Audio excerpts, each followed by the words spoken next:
درگیری جدید قلعه‌نویی و مایلیکان از کنفرانس خبری محمد مایلیکان در پایان بازی استقلال اهواز و سایپا کلید خورد. آقای زرینچه میگن آقا این آقا که الان ادعاش میشه الان اگه ما تو اون سال که این آقا سرمربی تیم استقلال اهواز بود ما اگه باش تبانی نمی‌کردیم استقلال اهواز که الان اینجا نبود. نقل قول سرمربی تیم ملی از گفته‌های جواد زرینچه درباره بازی معروف سال 82 واکنش‌ها و مصاحبه‌ای را از سوی سرمربی استقلال به همراه داشت. بازی استقلال سایپا و توهین تماشاگر نماهای استقلال به سرمربی تیم ملی به این مشکل دامن زد، جایی که شعار هواداران استقلال به نظر مایلیکان برنامه‌ریزی شده بود. کنفرانس خبری انتهای بازی هم با تنش‌های همراه بود و هر دو مربی به نوعی از خجالت هم در اومدند. ماها دوست داریم که حریفامون رو دست و پاشو ببندن بندازن وسط زمین، یعنی کاری کردیم که بندازیم تو زمین هر چقدر دل تیم محبوب بهش گل زد. آقایون از اینا میسوزن، از این محبوبیت میسوزن. کدوم آقایون؟ استقلالی ها یا غیر استقلالی ها؟ نه همینایی که میان همین اراجیو میگن این مشکوک بوده اون توانی بوده.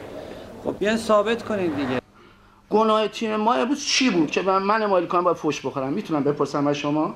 3 هفته با روح و روان من بازی کردم. شاید تو این 3 هفته من شب 2 ساعت هم نمیخوابیدم.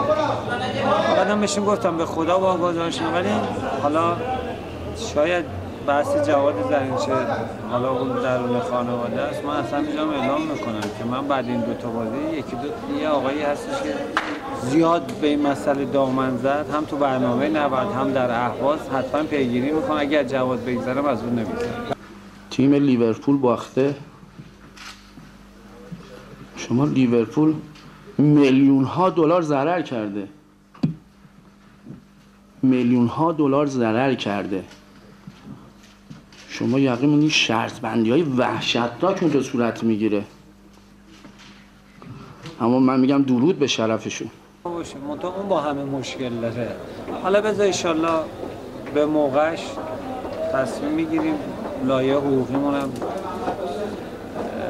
تکمیل میکنیم میدیم کمیته انضباطی و بعد اون مراجع قانونی هم این مسئله رو پیگیری میکنیم. اما این پایان ماجرا نبود. صحبت‌های مایلیکان در برنامه ورزش از نگاه دو و انتقاد از شعارهای به زعم او جانبدارانه و برنامه‌ریزی شده هواداران استقلال باشگاه پرطرفدار پایتخت رو به صدور بیانیه‌ای 3 بندی وادار کرد که مطابق اون بحث برانگیزترین بیانیه ممکن از سوی سرمربی تیم ملی صادر شد.